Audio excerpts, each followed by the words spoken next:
you make it like unlisted or public? Public? Oh yeah, that's my bad. Sorry. Yeah.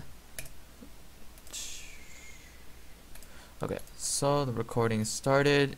Basically the way this works is as soon as the session's done, if you need to like relook at anything, once again, you can just go to the same channel that I uploaded the link on through Reddit, and you can just rewatch what I said again, in case you forget anything, or you need to just like if you want to show someone else or anything like that.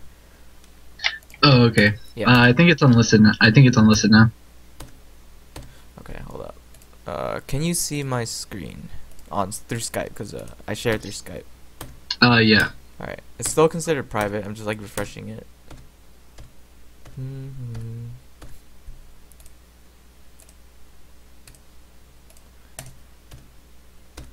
We got nothing so far. Oh, there it is. Got it. We're good. Alright. Quality doesn't matter as long as it just like keep going, like, cause usually like you can do it without sound, cause I mute the sound, cause you're gonna have to hear the voice. Roles don't matter if you ever wanted roles. Let's go over some quick things. Masteries and runes. So do you have like an idea of the basic masteries for the for Vayne? It's 21.9, like typical, like many people run 2109. Some people run 21 or 22.773, or no, 21.73. Like it's all a mix, but you should be running a fairly standard 21.9. I don't really know a lot about masteries. I kind of just copy them off of like pros or guides or something like that. I don't really look at them. That's ideal. Like there's a standard baseline of masteries. Like do you have a copy of the current masteries that you're using? Yeah. Yeah, as well as runes. So if you could just send me an image real quick, and I'll like if it's like there's no correct quote unquote masteries. It's just that there's always like good ones specifically for your AD carry. So yeah, like screenshot it or something and just like quickly send that to me so I can just review those. Okay, so this is normal, ranked. Seems like it's ranked. It doesn't matter though. Your matchup is against Jinx Leona. So you know, okay, so consider that like level 6 they have the all-in potential, but you also have all-in potential because you have a Morgana. She can defend you as well as make plays early by harassing the Leona down with auto attacks. It can be a farm lane, but it also can be an aggressive lane because you have Morgana's bindings to rely on. You guys can hit level 2 early because if she takes a point in Tormented Soil, she will hit the back line with it, and then she will go forward and just continuously auto attack the back line, whereas you just force down the front line. Whereas the opponents, all they can rely on is the proc from Targons if Leona chooses to go Targons, and Jinx constant autos, especially if she takes Q first. So you you guys can Yeah, that was on accident. it's no problem. I mean, like as long as you don't show it. Otherwise, you can just play passive because for the next 5 minutes you are down a powerful escape tool. Okay, so masteries should be like masteries and runes. They just help you win trades or trade evenly. For masteries, it's just 21.9. Like I said, it's runes that I keep trying to say. Runes should be attack speed quints, 80 reds, armor yellows, flat MR blues, like flat everything. It's very standard. There's no like there's a lot of mixture, but that's like the most standard of the standards. So the first thing you see is that Rengar is going towards bottom. Very standard play. You can just you have the option to drop your ward. Otherwise, you can save your ward. But Morgana, the opponent is Leona, and because she's melee and she has a hard stun, it's very dangerous if you guys get invaded. So instead of standing in this bush, I'd recommend you stand with your support in the bush in here, just to keep an eye out for that sneaky invader if they attempt to ward or anything like that. Just like a small thing to do, but it keeps your jungler safe because when junglers get invaded, usually like they don't know what to do. Sometimes they tilt, and that causes problems in the game. So we don't want that, you know.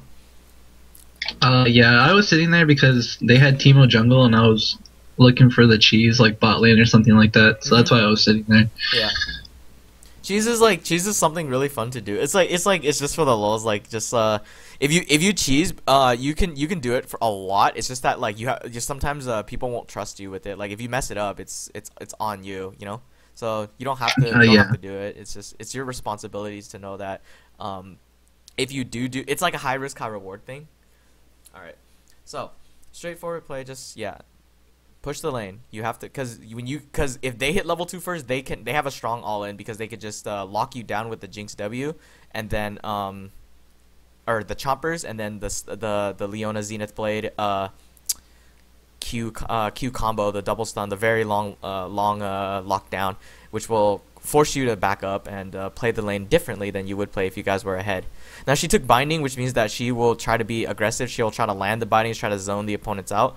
Do you know how many CS it takes for you to hit level 2 early if you keep count? There is a specific amount of CS that bot lane in particular takes over to hit level 2.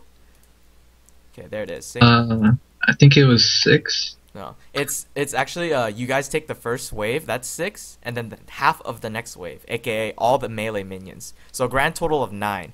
So if you go back right here, right? You guys already killed the first wave. You took 6 out of 6 CS. Now there's this next wave. So what you can do here is, well, you kill the mage minion because this mage minion. Oh, I guess you didn't take all 6, but it doesn't matter. You got a lot of experience. So you kill this minion, it's not going to give you the level up. You kill this minion, it's not going to give you the level up because the EXP numbers are a little bit different. But once you kill this melee minion, or it gets very low, you will level up because that's just how the EXP works down at bot lane, unless you have a zillion, which makes it so that you kill 1 minion less. But knowing this, that the fact that you're about to hit level 2 based on minion advantage, your support can start going forward, and you can start going forward as well. So I'm going to take a screenshot real quick. I'm going to go on paint. So it's right here. Okay.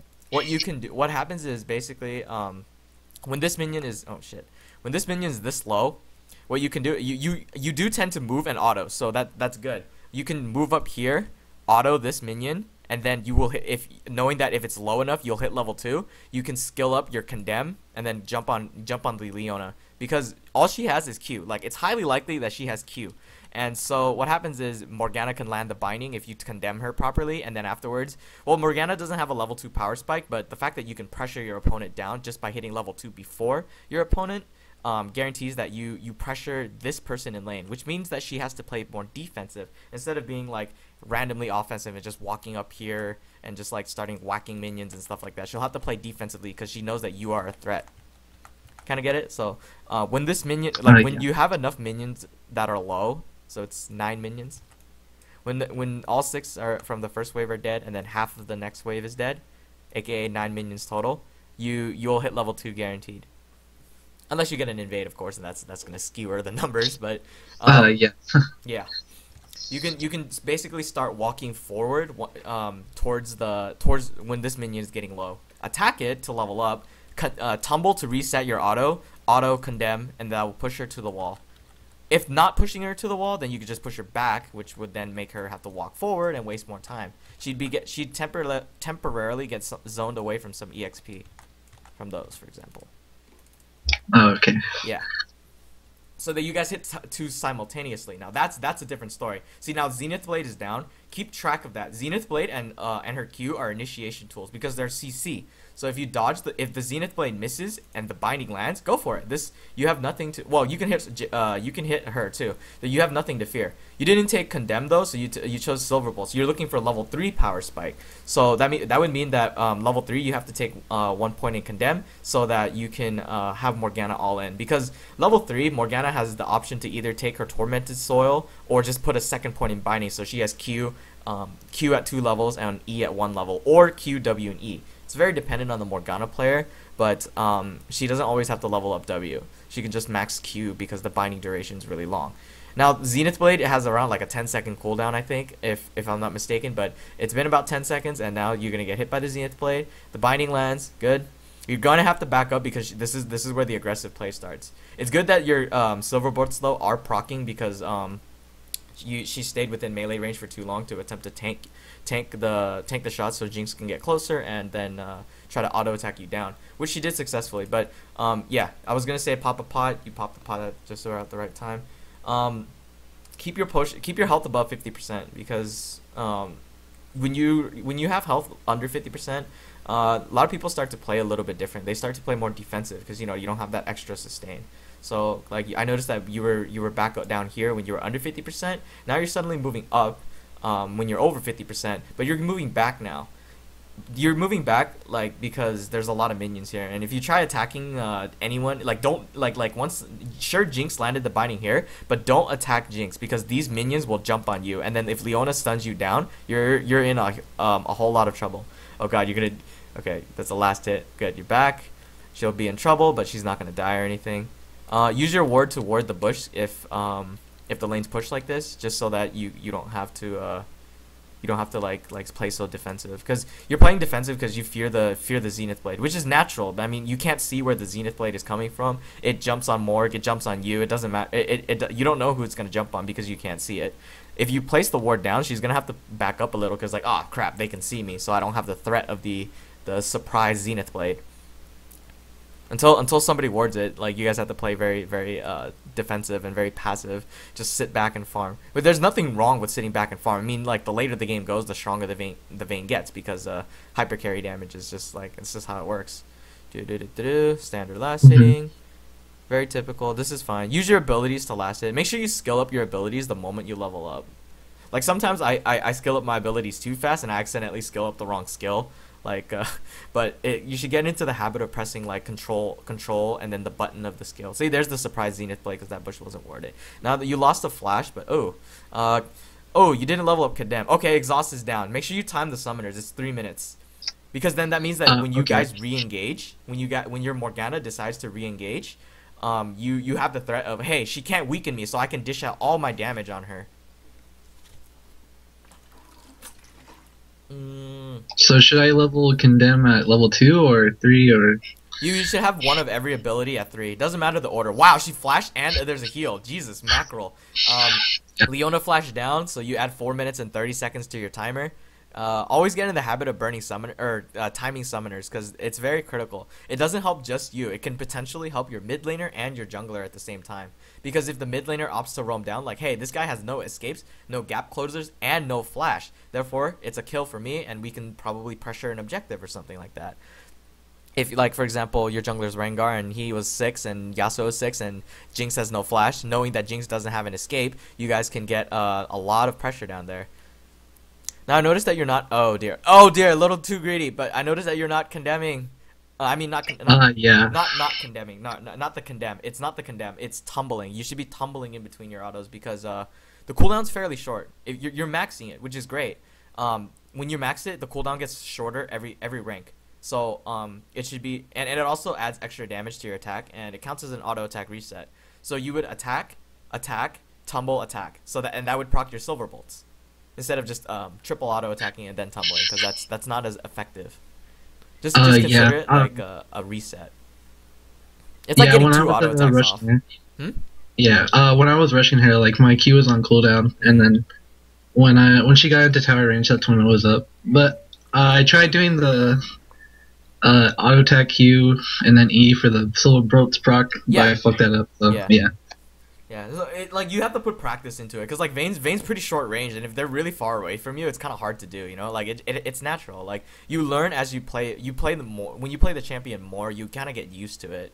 So then you'll eventually like you'll figure out that like, okay, maybe I shouldn't stand at maximum attack range of like Vayne's attack range. Let's say it's like only like a couple hundred. Like Vayne's attack range is, let's say, this circle right here, okay, and the opponent's standing like right here, right at the edge. So you would probably naturally just sit back and auto the target like from this distance.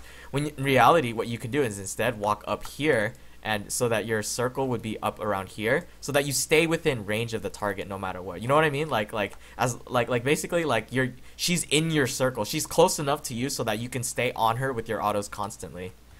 So if you're sitting like too far back, it's kind of harder for you to pull off constant autos and attack move clicks. Okay. Okay. Yeah. It's good that you're doing this too. That movement's called dash dancing. If you don't know the term, it's just moving back and forth. It's very typical. Like instead of standing still, you should be doing that instead. Like I don't like people. It's not that I don't like people that stand still. It's just that if you stand still, you're not doing anything. Your mouse isn't ready for anything.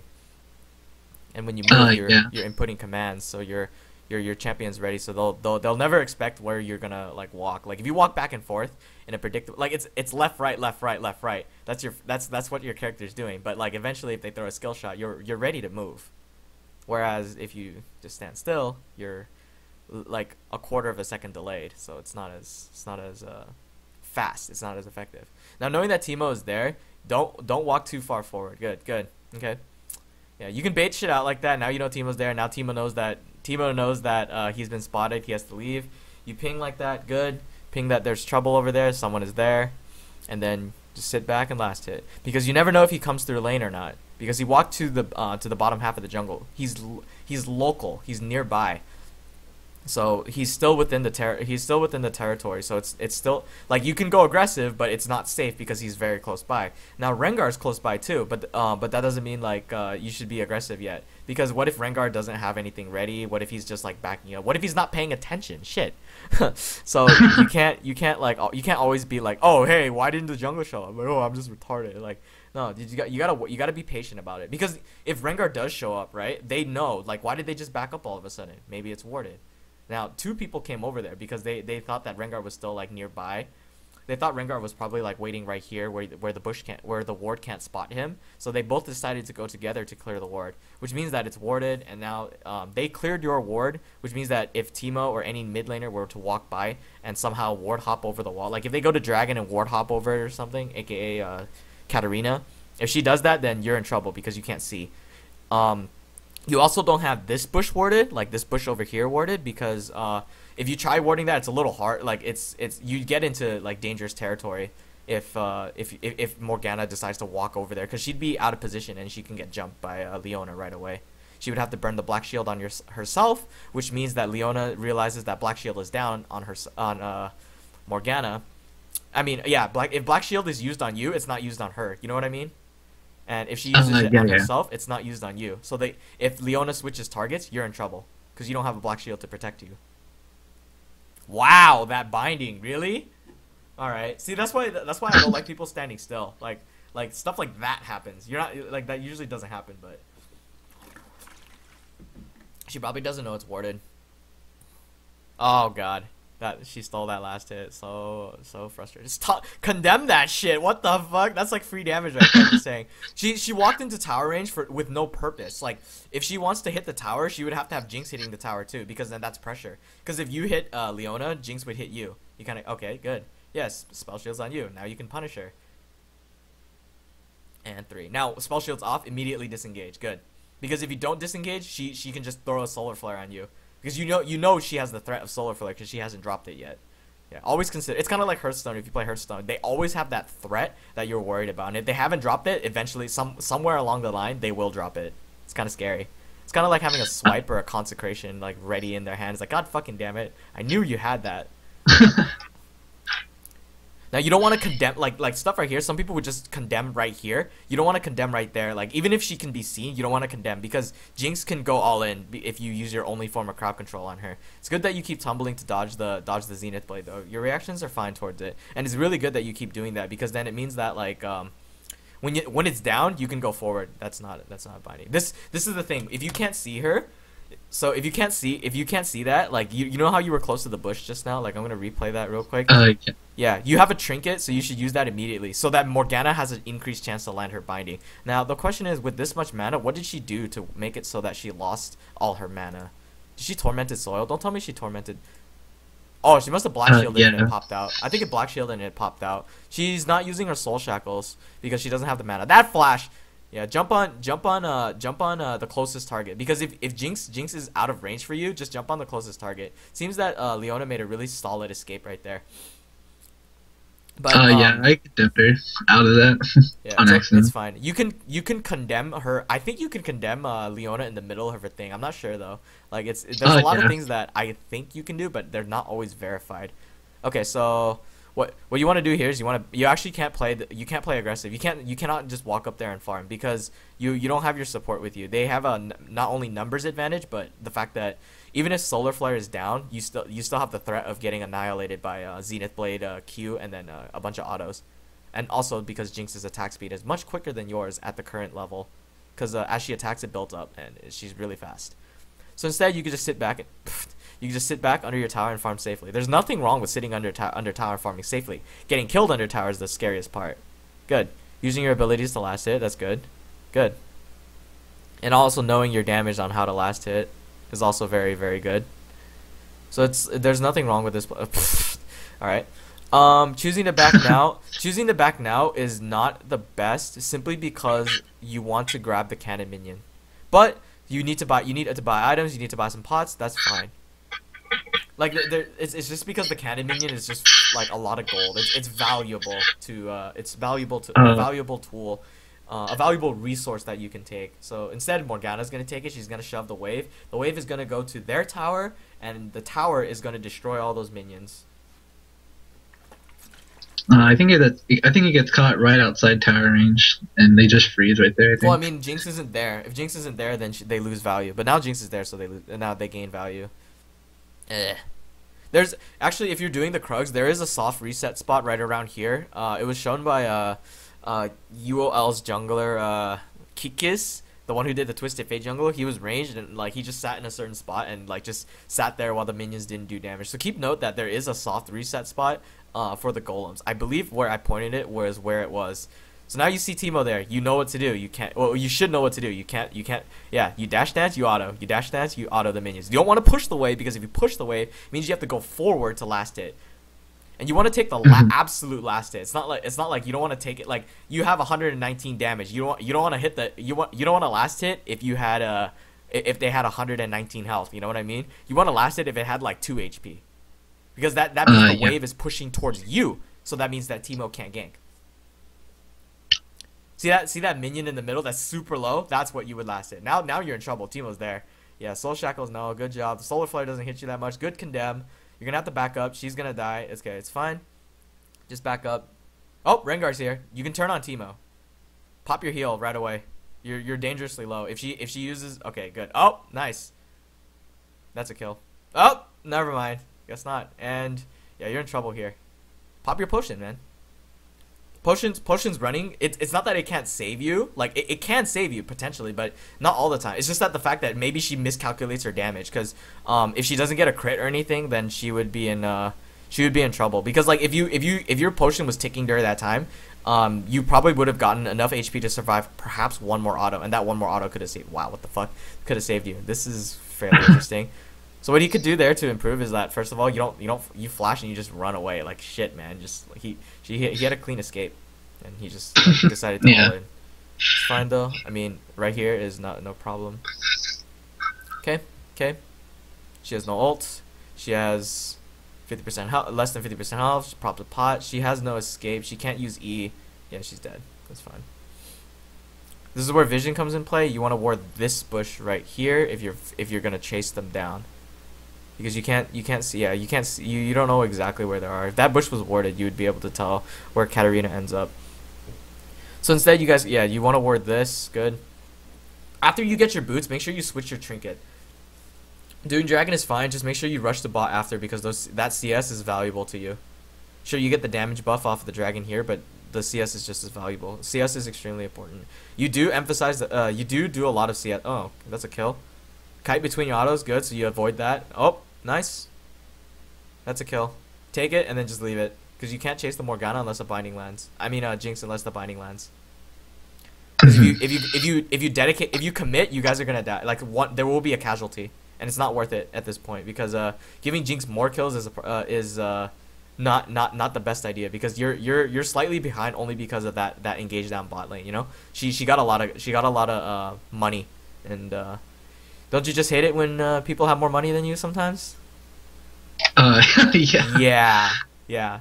Oh, Yasuo's here. Oh, nope. Soul Shackle. I mean, yeah, if she Soul Shackles. Fuck, try saying that 20 times fast. If she Soul Shackles, she would be able to guarantee that she can land the binding. That's a Morgana mechanic though. Soul Shackling before the binding. It's the same thing for all CC champions with a hard lock and a soft lock. If you slow them, it's like Lee Sin. If you slow them down with Tempest before throwing the Q, you have a higher chance to land the Q, because they're too slow to dodge it. It's reasonable. So if she Soul Shackles before she throws the Dark Binding, after they are locked down with the stun, then she could just toss the binding without missing and guarantee a 4-second lockdown. It's the same with the Mumu too. You ult, then you bandage toss on top of them. Guarantees that you don't miss your bandage toss, and at the same time lock them down for a full 4 seconds or something like that.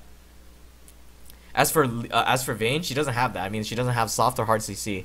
I mean, I guess if you count like red buff and then you auto and then you condemn him to a wall, I guess. But it's no big. It's not that big of a deal. Make sure you don't forget about your Blade of the Ruin King. And it's not optimal to buy the Zeal right away. However, cause it's very situational, but you do kind of want that move speed, attack speed. So it's not wrong, but it's not like the best idea. Cause I'd prefer if you got the Berserker's Greave and then just work on the dagger, a small dagger. Just build towards the static shiv. Zeal is fine though. It's like quick movement. It's like quick movement.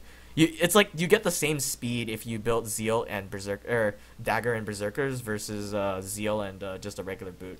Because Vayne is one of Vayne's key components and biggest mechanics for high and low elo is mobility. People rush people rush different items on her. It's very dependent.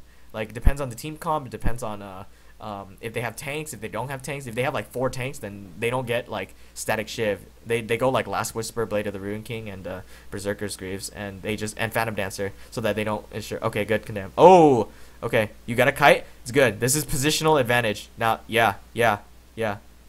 Pop your pot. Oh, it's not. Oh, there's the pot active. Yeah, what you're doing there is correct. What you want to notice is that you want to attack the closest target, because if you try to attack someone else, you're gonna get into a position where Darius can whip your ass.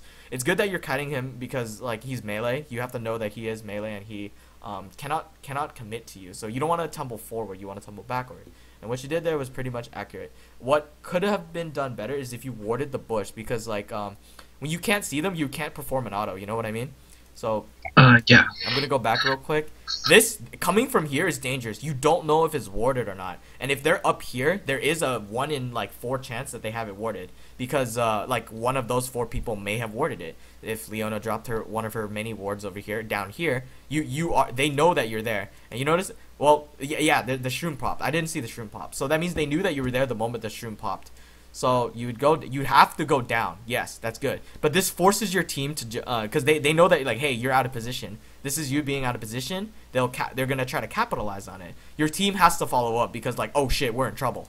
So you back up. You have to back up. You do have to burn your heal because if you don't, you'll die. Binding lands on Teemo. That's good. Minions are here. Minions are troll. Attack. Yeah. And you keep attacking. See, this bush right here would be ward. Well, you can try to ward this bush. It's not that it's not necessary. It's just that like these two need to see if these guys try to hide in here. It's very helpful for your team too. You get this, good. Then you catch, and you're set. Just know that you don't want to walk through this way. You want to take a safe route to come back to your team, so that you're with your team. It's good that you guys won the team fight, but there's a chance that you guys could have lost everyone there. Because if all of them were stronger than you, then you would have lost that fight by just checking that bush. But it's okay but it's okay because your team is able to salvage that. Yeah, I think Morgana shield saved me right there because she shielded the solar flare. If you did get hit by it, there's no way you would have lived. Like, you don't have cleanse or anything. Your heal doesn't save you, and they just jump on you right away. So yeah, it's because you have your teammates to salvage for you. But if you don't have, like, if let's say Morgana was put low down by Teemo shrooms, like she stepped on Teemo shrooms as well. If she's too low, she has to back. She can't protect you. So then you wouldn't have that solar flare. That's like the worst possible scenario. Considering that like it's the best to take the safest route, knowing that their opponent has like think about like bush champions, Garen, Darius, Katarina is kind of like a bush champion, LeBlanc, those champions that can burst you down, pretend that they're in the bush and hiding. Teemo is a bush champion only because he has those shrooms, the bush, because like it's highly unlikely that like people drop the pink ward in the bush that Teemo has the shrooms in, you know, like people put pink wards in chokes, those areas where it's necessary to ward dragons, barons, choke points in deep in the jungle, but not in like random spots like right here. Like, you don't ward right here with a pink. Like, it's very uncommon to see that ward. No, yeah, you want it back. Okay, you don't want to fight him though, well, Blade of the Ruin King first. Yeah.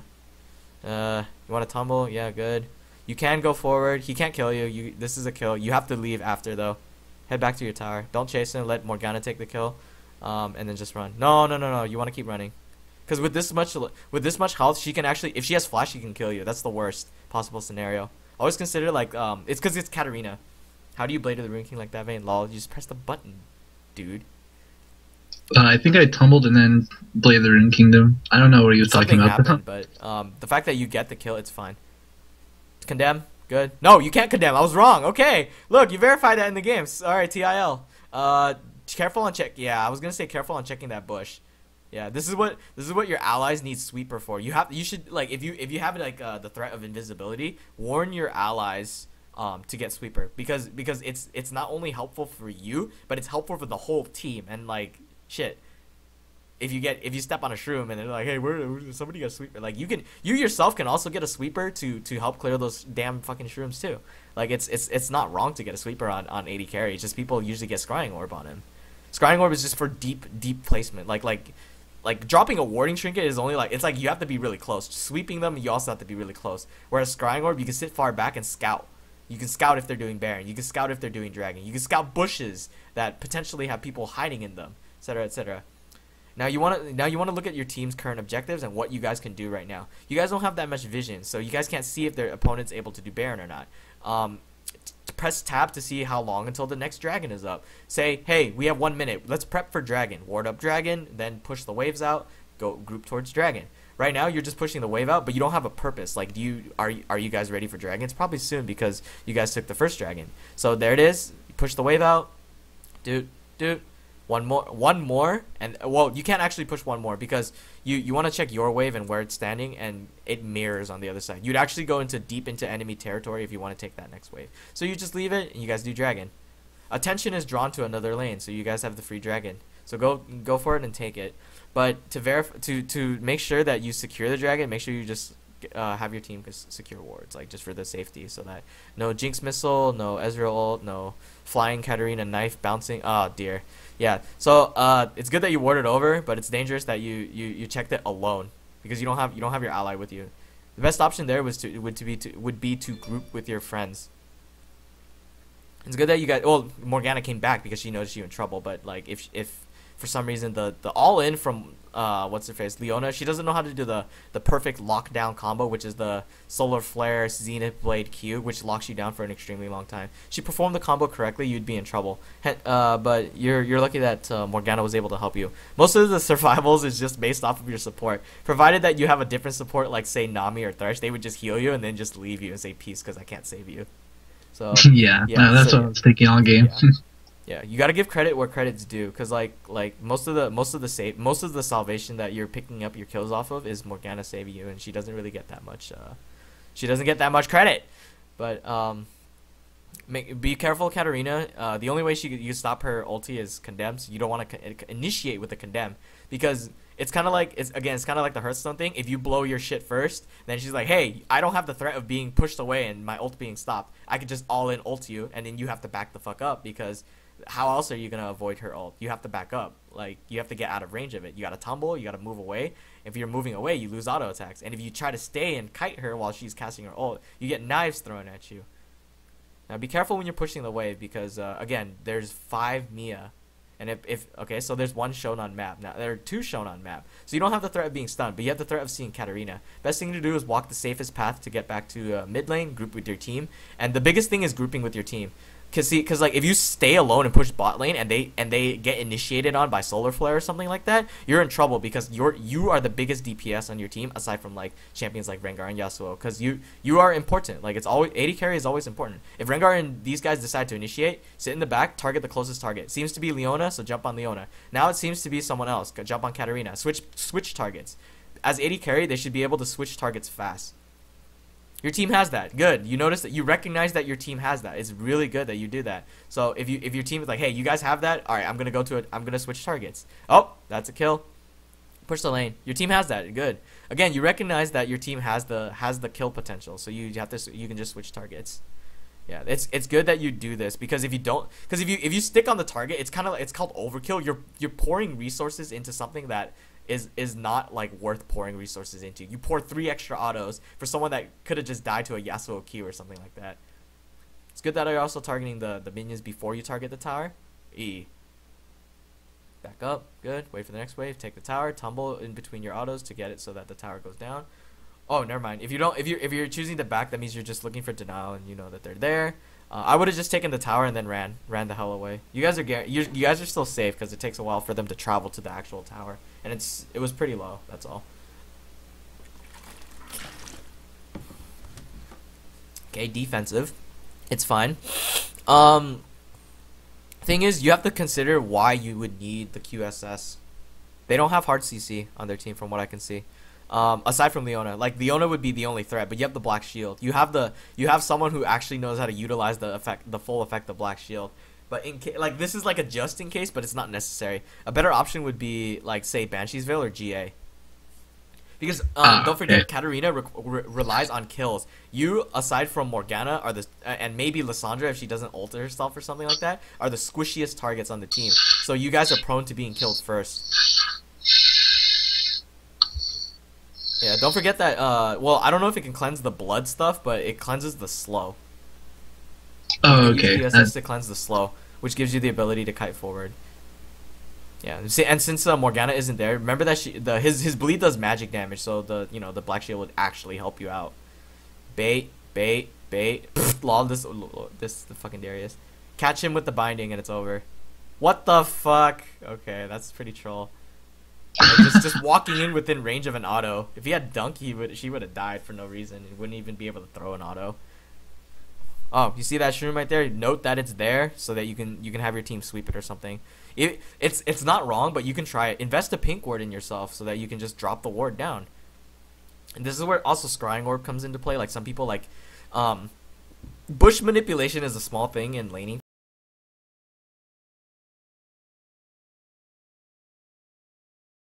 During that play earlier when Leona was chasing or hiding in the bush and Morgana was trying to land a Q and she just tossed out the Q, just a blind Q. She didn't see it, but she didn't have a ward because she warded earlier and you had a ward. That's bush manipulation because when you enter the bush you drop all minion aggro and if you casted like an on hit skill like a rise Q or something like that, it gets cancelled if you walk into the bush before they cast the full animation. So you gotta throw wards in the bushes. Oh shit. You gotta take this quick and group with your team. It's good that you do take red though. That's QSS or Mercurial Scimitar, right? I believe there's no other option. Mercurial Scimitar and then IE, but it means that you would be down your defensive item in terms of like hard defensive stats, aka GA or Banshee's Veil. Those are nullified. Like you don't get those. Instead, you just get more damage, and you're gonna be like a kite-based damage dealer. So if you die, it's gonna be a problem because not only can Katarina get a reset off of it, but you might be punished more if you don't use your QSS and you don't kite effectively. Yeah. I was gonna build a Bloodthirster instead of Scimitar. Oh Jesus Lord, watch out! You can't duel him unless you freeze. Freeze. Never mind. Good. He's dead. Okay. Push the lane and back up. The only reason you push the lane is denial. Oh, that doesn't do much. You can drop a heal here if you think you're gonna get low. That was a little delayed. If you actually get stunned, immediately drop it. Like you know what I mean? Like the stun doesn't last long. It's not detrimental unless you're locked down by a solar flare. The only thing that would the Mercurial Scimitar would be used for is the solar flare. The worst thing, like the whole reason people buy Mercurial Scimitar is if it's suppression, because Mikhail's Crucible cannot save you from suppressions. The only thing that can save you from suppression is Mercurial Scimitar or a cleanse. Like not cleanse the summoner spell, like a special cleanse QSS. So that's the only reason I would ever consider Mercurial Scimitar. Or if they have like 3 or 4 lockdowns, like if they have if they had a Morgana binding, an Annie Tibbers, a top lane, what is the top lane? Lissandra Freeze, I would consider Mercurial Scimitar. That's like fucking too much for you to handle. Not even Mikhail's Crucible would save you from one of those 3. So that's where Mercurial Scimitar would come into play. Like, they don't have enough lockdown for you to actually get value off of the item. You know what I mean? Mm-hmm. Like, you're investing in to protect yourself from the solar flare, but that's the only threat. That's the only true threat. Because if Leona jumps on you, you will naturally have a black shield on you. And if you don't have the black shield on you, you have an escape, aka your tumble. You have your flash.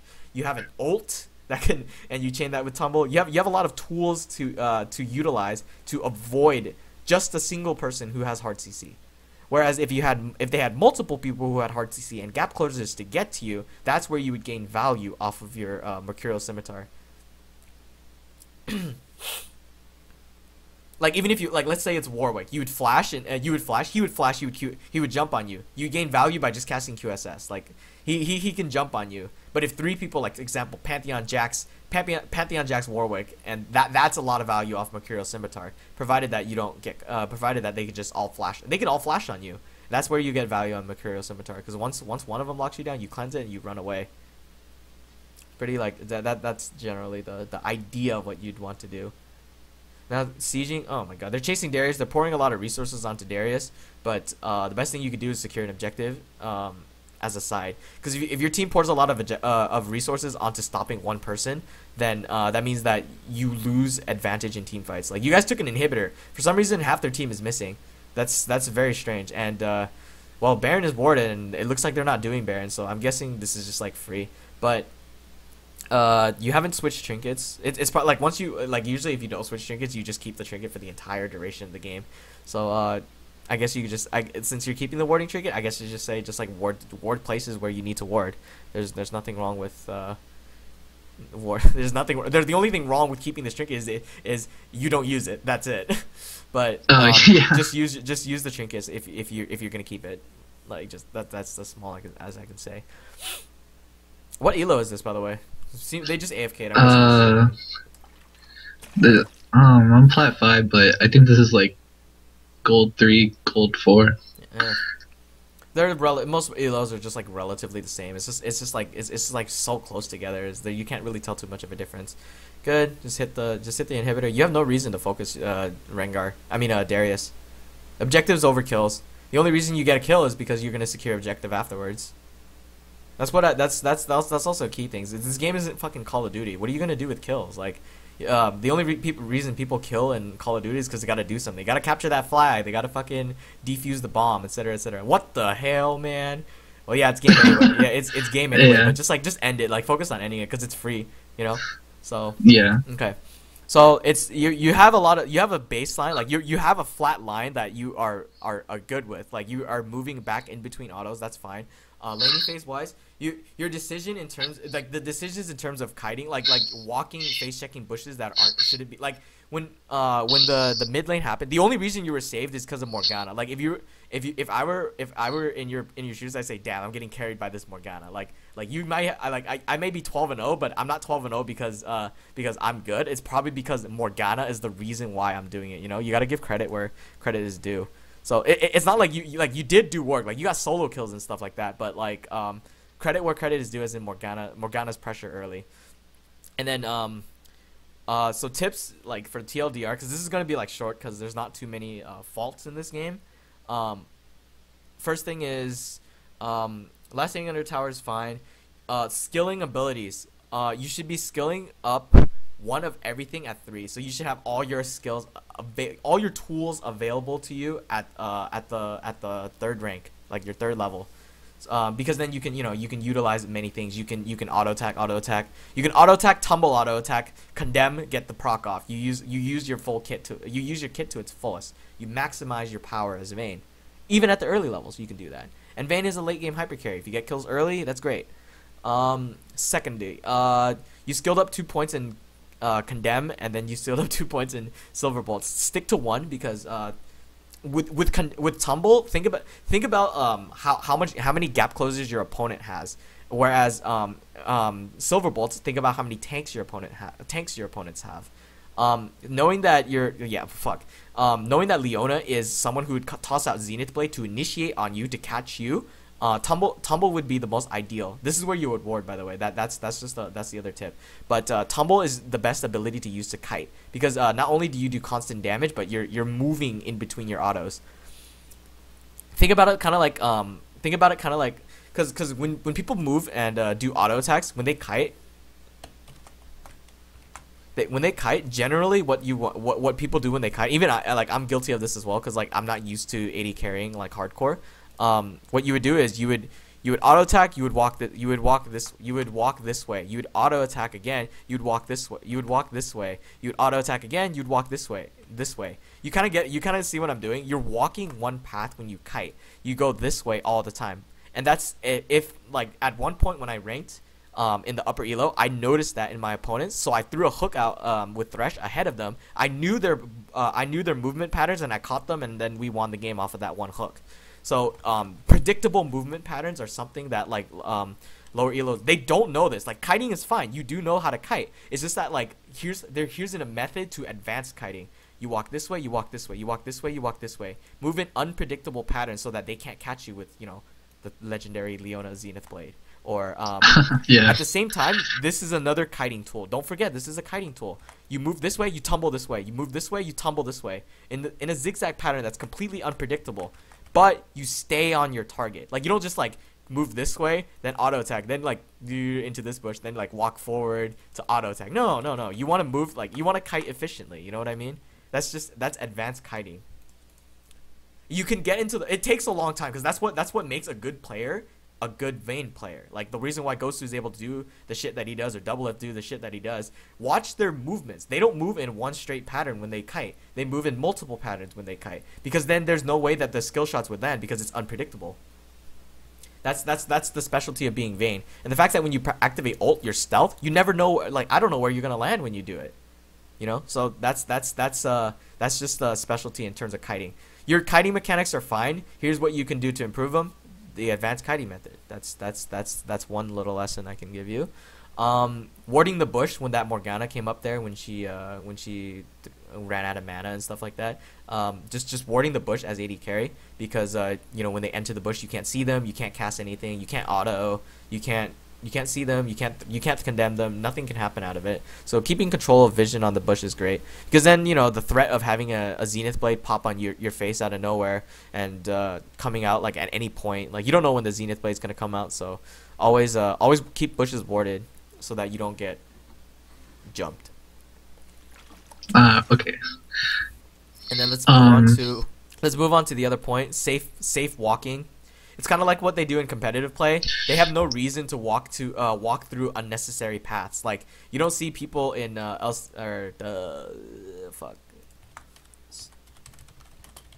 don't see people like when they do leashes and stuff like that. You don't see them walking view image fucking slow. Gonna zoom right here. This is like, here's an ideal.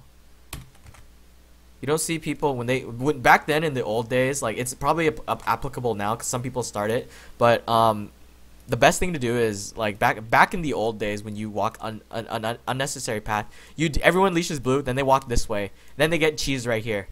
The best thing to do is to walk the safest path. You go this way. That's safe path, so that you don't get your ass cheesed. You never know if your opponent's gonna cheese you. Kind of like what you said. Like, you know, we were trying to cheese. Like, you never know if like they don't know if you're gonna cheese, and you don't know if they're gonna cheese or not. So taking the safest path guarantees that you avoid stuff like that, getting ganked by like 4 members hiding in the bush. In the current meta, they would just walk like this. There's no way of getting ganked. But the worst thing that could happen is, you know how there's a bush here, people just hide here. That's the cheese. Like you don't hide here. This would be the cheese. Like if you hide in this bush, and then oh shit. For safe pathing in terms of your current state, the mid lane, wrong YouTube, wrong internet. Okay, it's going back here. The safest path would be, where's the part where this is not the mid lane tower siege. Oh yeah, other thing is just grouping, when to group, when not to group. When a lot of people, like when you take the tower, you have 2 options. You can stay bot lane and split push as Vayne, which is good. Or you can group with your team and make kills, secure objectives, more towers, more advantage, capitalize, punish your opponents. So you have 2 options. Like you don't have to take option 1, but you don't have to take option 2 either. You can't not take an option. You can't just sit in the jungle and farm. That's not an option, because then, you know, you're stealing your fucking jungler's farm and you're not actually contributing to the team. You're just taking your jungler's farm. You'll have to fall back on an option. Like even if you choose just stick in the jungle and take the raptors, take the red, and take the golems, you're gonna have to fall to option 2 or option 1. So just like might as well just take the option right away. This right here, you know, right here, like once again, this is a bad pathing. It is salvaged, but that's because Morgana had to burn a flash to save your butt. I noticed just now she burned her flash. I didn't see that before, but I just know she dropped the solar flare because I was busy watching your positioning. It's good that you're able to just like able to do that though, like the fact that you're kiting, and you also pop the pot. Always pop pots. Remember to keep your health above 50%. So that's why you're saying popping pot. Because when your health is below 50% and you try to CS, your movements are different. Your patterns are different because you're lower. You know, you don't want to take the big risk of getting your ass killed. That's why people play so weirdly and defensively when they're under 50% health. And some people bluff it out. Like you can try to call out bluffs when they're under 50% health, and they try to bait it out. Like they're playing aggressive as fuck, but they're under 50% health. Either something's gonna happen. Oh, he's gonna bait out a heal. He's gonna flash my insert ability here, skill shot. He's gonna a jungler's gonna come out. A mid laner's gonna come out. Like you can call bluffs, you know. So you can tell when someone acts like retarded and starts acting like aggressive when they should not be aggressive. You know what I mean? Yeah. Yeah.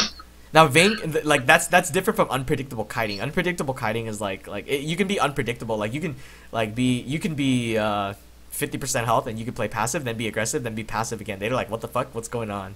So, but if they call your bluff, then you're probably screwed. Because if you start playing aggressive at 50%, they're like, oh shit, jungler's coming because both of them are walking forward. And then in reality, you guys are just walking forward because you guys are just like bluffing them. Like, wait a minute, there's no one coming. Let's kill him. So you'd be in trouble. Good flash. That exhaust. Then you got your team is coming, salvage. Best thing you do is just chill. Remember not to face check. Like Teemo's there. You assume that a shroom is in there, and it's not that you can't face check the bush. It's that once you face check the bush, like there's probably gonna be a shroom that pops. So careful on your face checks. Like try not to face check if anything. Okay. Like you can face check, yes. It's not like I'm forbidding you to face check. It's just that when you face check, there are times when you can take a different route around it. Like you can go walk all the way around here to get the golems too. Like you didn't have to walk through this bush to get the golems. There's an alternative path. There's always like an alternative route. There's like two forks in the road. Seems sometimes you're only taking one side of the road rather than taking the other. Because especially like for example, what down at mid lane with the siege. Because when they're pushing down, it means that they're trying to make something happen. And if they see someone out of position, they're gonna try to capitalize on it. If Morgana didn't flash black shield you, it would have guaranteed your death because the solar flare would have landed. So they knew you were out of position once they saw that. Because they had it warded, so this is why your team needs to buy sweepers. And if no one's saying anything about the sweepers, be the voice. Like just tell them. Like you don't have to be assertive and just like command them to how to play the game. Just tell them, hey, Teemo's shrooms are kind of occupying our jungle. Let's get some sweepers. Because then that means like, oh shit, you're right. Like what you're saying is right, and you're not offending anyone. Because sometimes you can say like, you idiots, get sweepers, or like, dude, you need sweeper. Like like it can come off wrong. You just like try to be like as calm as possible and just give advice to your team saying, let's get sweeper. Don't tell them how to play. Don't tell them how to play like you must get sweeper. Like just give them like hints like, okay, here, sweeper is the best option because our jungle is under their vision and they can see us doing stuff and stuff. Okay, remember what I said about warding, right? You want to ward before you start the dragon. It's called prepping, so that you guarantee like you're warding now. And this is where this is where it gets in trouble. Okay, so let me see what Leona does exactly. Where's the solar flare? She's probably on cooldown or something, but like she didn't cast it at all. Like that's really awkward. She should like the best thing to do is to not engage without solar flare. That's a Leona mechanic, because then how are you expected to pick someone off without locking them down and stuff like that? So her engaging there is fine. That's her bluff. Oh, you're trying to move for solar flare, and then that's fine. How everyone just regrouped and you were able to salvage that. But objectives over kills. Once you take your first tower, be sure to roam. You have the option to stay and split push, provided that you can duel your opponent. Otherwise, you're gonna risk them drawing like 2 to 3 people, aka resources, down to your lane and killing you. So if you're gonna choose to split push, make sure you ward up, because you're gonna draw attention. It's guaranteed that you will draw attention. Otherwise, you're just gonna take objectives for free, and they're not gonna let it happen. Like one day they won't let that happen and stuff like that. But I think that's all I can cover so far. There's not too much in here. It's kind of like a stomp. At the same time, it's not a stomp, because there's a lot of things that you can just like positional advantage. You would have just, I think, 2 more deaths You would be whatever your score is at the end plus 2 deaths if you didn't if Morgana didn't save you both times. Yeah, I would say 2 more deaths because if Morgana didn't save you 2 times because of the black shield. Now note that Vayne Morgana isn't the best lane either. Like it's because it's the fact that like it's like really you guys are short range and the only long range thing you have is that binding, and they have all in potential at 6. Even if they play passive as heck and you guys play passive as heck or aggressive as heck, at level 6 they will win most of the all ins because if Leona knows how to do target switching. You do know how to do target switching. I'll give you that because this is the prime example I was actually gonna go to. Target switching is a thing that is very difficult for many people to do. It's just because you have to do a lot of things at the same time. You gotta kite, you gotta move backward, you gotta cast all your abilities, and you gotta attack at the same time while looking at what target you're attacking. You also recognize the fact that your team has secured the kill, and there's no way that you can lose the kill. So you switch targets. You're not overkilling. You're not overcommitting to you're not overcommitting to that. I think that was a Darius that was really low. And let's see. Let me see that again. Okay, a lot of knockups. It's nice. Who was it? Yeah, it's Darius. You're not overcommitting to the Darius. You just shoot him. Oh, like okay, you guys got the rest of that. And you're just gonna switch targets. See the bigger picture, not just like tunneling your eyes down. So it's very good. Yeah, push the lane, etc., etc. What's the one thing? Cannon minion. Earlier in the game, cannon minion is just gold. It's just bank. Like that's the small portion of the lottery. Just take it whenever you see it. And if you don't know about minion waves, when your minion wave spawns, their minion wave spawns. It's the same thing, and they walk the same path, and they arrive at the same time. So if a cannon minion's on your side, that means a cannon minion's on their side. If your minions are here, their minions are somewhere along the same area here. And that's why when you push alone, you gotta watch the minion waves, because if the minion wave takes too long to arrive, it means that you push too fast. You don't always want to push too fast, because then the tower's gonna kill them, and then they're like, okay, well I lost all pressure down here. You want to push like at the correct speed. That's only if you're split pushing though. You only like split push like once or twice this game, but like if you're dedicating your Vayne to split pushing, then you have to just manage your minion wave, minion manipulation, very important. And as for the BT thing, you already have enough lifesteal. BT isn't necessary. I mean, you can get it, but IE and Last Whisper are also ideal too, because IE's crit. It's because the fact that you're attacking a lot. Vayne is a champion that also attacks a lot as well as being mobile. So IE has a higher chance of being procced. So it's very ideal. It's very effective. It gives a lot of value for the item. And then Last Whisper because you're fucking Vayne, and aside from dealing true damage, it's very helpful too. Some people do the Korean build, the old Korean build, where they build 2 attack speed items, a Last Whisper and a Blade of Ruin King, and they just go based on maxing W and just kiting the opponent and shooting them down. The last item they get is IE. They don't even go defensive because they have enough mechanics to be able to kite their opponents. Gosu does it sometimes too, because he changes his build a lot. Like he even goes, like sometimes he'll go Ghost Blade, Blade of the Ruin King, because he knows that the opponents will jump on him a lot. So he uses a super kite build, super mobile, super kitey. And then if he sees relatively squishy targets, he goes big damage items so that he can punish them faster. So that's just a tip. If you want to learn more about Vayne, definitely watch Haim Gosu. Sometimes Doublelift will play Vayne. Like he won't always play Vayne. Like he prefers like stuff like Lucian and sometimes Tristana. But the best, because Gosu is most known for his Vayne, aside from his Draven and potentially his Ezreal too. So just watch Gosu's stream, because he has good knowledge. He's a dedicated Vayne player. Fabi is good too if Fabi ever streams. And I wouldn't say Chaox if you know Chaox. Chaox is more of like caster AD. Like he's like a Corki Ashe Ezreal. So that's not an option. That's not the best ideal streamer. Do you know who Prototype is? Prototype, I yeah. watch him sometimes. Fusion, no, not Fusion. Final Five's Prototype. Yeah, he's yeah. That's a good player. Yeah, if you know the people, then definitely watch them. Like just like watch their movements. Definitely watch their mouse clicks too. I noticed that you're not clicking. Like what I mean is like you're clicking your target. That's good for target switching. But the best way to do it, attack move click, is to change your binding to so there's an option called attack move click. Change that to A and start pressing A when you attack, instead of actually clicking. I have a video of me playing Vayne. I'm pretty bad at Vayne. Like, you'll see like lots of flaws with my play. But there was a part around 30 minutes or something. It's in the comment section. Someone asked how I have the mouse at the same position, but I'm not even clicking the ward. It's just that's basically what attack move clicking looks like. It's like it's like, you know how you move and it's like a green icon, right? Basically, it's red. That's attack move clicking. If you don't know that already, you can also shift right click. That's the same thing. Boom. Okay. But yeah, other than that, I can say you have a lot of potential because you have the knowledge for Vayne. But pathing wise, like general game sense, like it's mechanics and decision making. Your decision making is a little bit like awkward. Like sometimes it's great, sometimes it's awful, because like if you don't have a Morgana, consider that if you don't have a Morgana, the worst case is you die.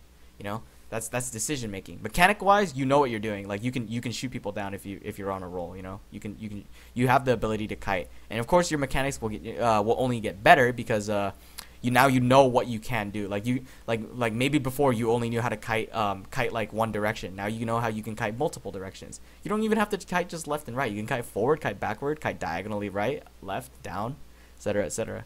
So yeah, you have a lot of potential to improve. It's definitely true that you do have a lot of potential to improve. Yeah, before this I lost like 12 games in a row. So that's why my elo is really low. Yeah, no, don't worry. Tilt happens. That's fucking Diamond 3 dropped to Plat 2 for me. Like I'm fucking shit right now. I used to like I'm not at my prime. That's what they call it. It's called being at your prime. I'm not at my best anymore. But yeah, I think that's like all I could cover for the session today though. So if you want to upload more, you can, and just send them to me. It's the same way. Like the quality. This isn't really bad quality. I can see what you're doing. There's nothing wrong with this. Oh, okay. yeah. I mean, like shit quality would be like let's say this. What is this? All right, come on, play. Yeah, like I can still see what you're doing here. Like even this is shit quality, and I can still see what you're doing here. I can see your clicks. I can see your movements. The only thing I can't see is what you're kind of scaling up. Like I can't see that, but like I can still see what you're doing in the game. So there's nothing wrong with that. Like shit. It's 144 pixels and I can still see what you're doing. It's so rusty, but it looks awful, but I can still see what you're doing. See? Okay. Yeah. Well, I just wanted to ask you if there's like a checklist for split or grouping, because I usually find myself splitting bot and then my team starts raging for me not grouping. Don't split bot for too long, because like if you're pouring all your resources down, like if you're splitting bot and they're grouping mid, it means that they're gonna realize they realize, hey, you know, the most consistent damage dealer on their team is not with them, and we could pour our resources into stopping her, but we can also take down mid tower. We can also destroy their objectives and get an advantage. We can take more objectives than she can compensate for. If we take down 2 towers and she only takes 1, we come out on top. You kind of get it?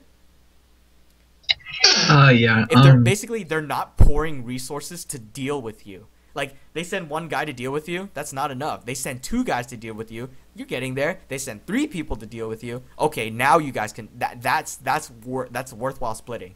Because then if they send 3 people to deal with you, it means that you guys have a 4-man advantage. 3 people down at bot, 2 people are not there. That means it's 4v2. If they take down the 4v2, they can secure objectives. The other thing is when to group. Well, like if you're behind, there's a thing that Korean players do. If they're behind, they still group anyway because potentially their positioning is good and they could just make picks, make sieges, and they could come back from their deficit. Now, like if you're that's not to say like if you're constant like if you got shit on 0-7 in lane, it doesn't mean that you should group immediately, because they can eliminate you while you're while you're grouped, but it's an option. You can take it or leave it, but there is the option to group with your team to come back from a gold deficit or increase your lead.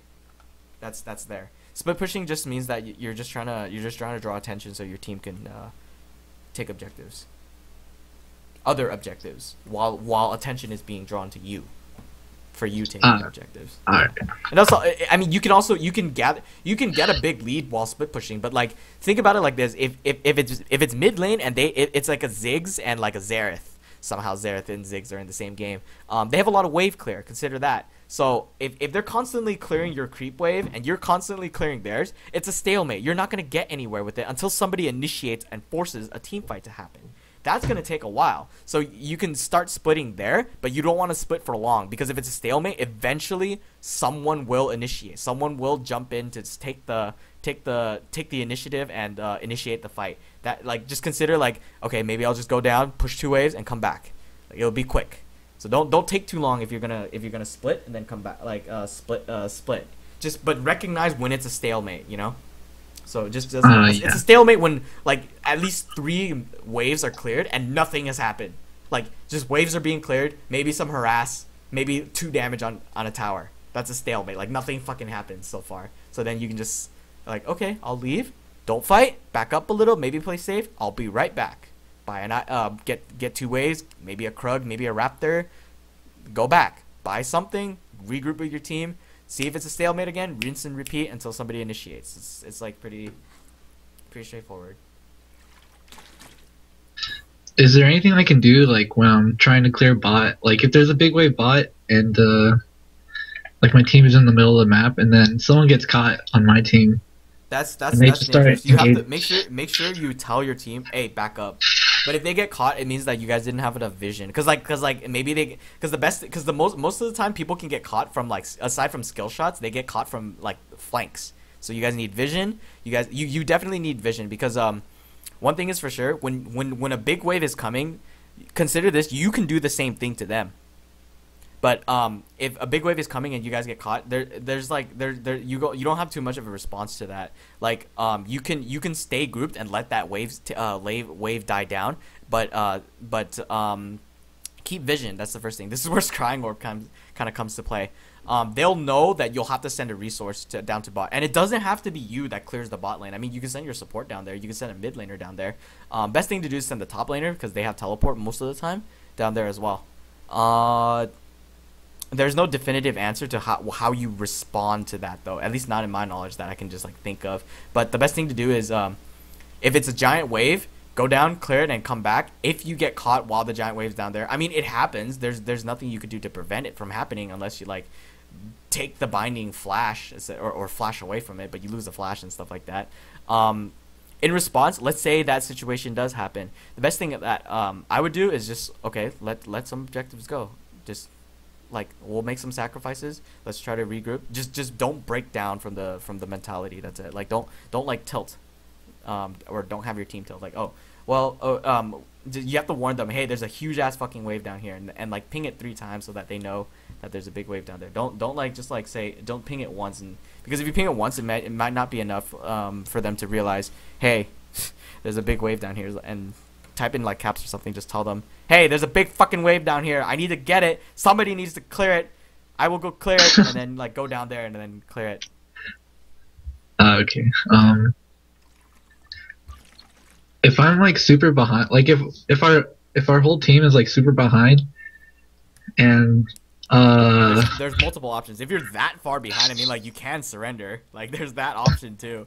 But picking and warding. That's the best option. If you're behind, it's picking and warding. But if you guys get an ace at base, turtling is good. Like, you guys can turtle if you're behind. Oh no, I was gonna ask about dragons, because every time my whole team's behind, everyone suggests that we should contest the dragon, but I always say don't contest, because we would just die right after. Yeah, we just lose the dragon. Die. Just hope for pray for a miracle steal, but because, like, the reason why you have to contest the dragon is because you don't want to get the if you allow your opponents to get 5, that's basically the end of the game. That's like the super baron. It's the end of the game. Oh, okay. Yeah. So do you contest dragons? Or... If they have 4, I'm forced to go there. Otherwise, if there's no way we can get there in time, we let it go. They come in, they siege the base, and then if it's not game over and somehow we get a miracle, then, like, we come back. But it's like the odds of you winning against the dragon fight are like skewered towards them 65 to 45. The reason why it's 45 and not, like, low and not anything lower is because at that point in the game, at least 36 minutes have passed by. No, hold on. 4 dragons times 6, 24 minutes. So basically 30 minutes have passed by minimum, and then on the 6th dragon, basically half an hour's passed by for the 5th dragon to be taken, provided that they didn't take like a 2-minute dragon or something like that. So at that point, you guys have at least some power in you, and then you guys can make a pick while they're doing dragon. That's the best thing you can do. Like, let's just hope for a pick. But most likely their jungler is going to be like 1 or 2 levels up on you, and then you can attempt to just steal the dragon by like bursting it down through skill shots and stuff. It's fairly difficult to steal a dragon against them, but if you do, that's godlike. Wards do definitely are a big key in that though, because if you can see where they all are, then there's no way they can hide from your shots. Okay, thanks. Alright, well, if you're gonna, if you want to send another one, go for it. Just notify me, like, hey, are you available? And then, like, just, send me a clip, and then, I can try my best to get home and respond, and, these will be up on YouTube on the channel. It's still being recorded. It'll probably be up by tomorrow, because, the internet is pretty good at my campus. I can upload it, the thing in about a day, but, yeah, it was pretty good. I guess I'll see you for next session then, if you're interested. Thanks. All right. See you. Bye.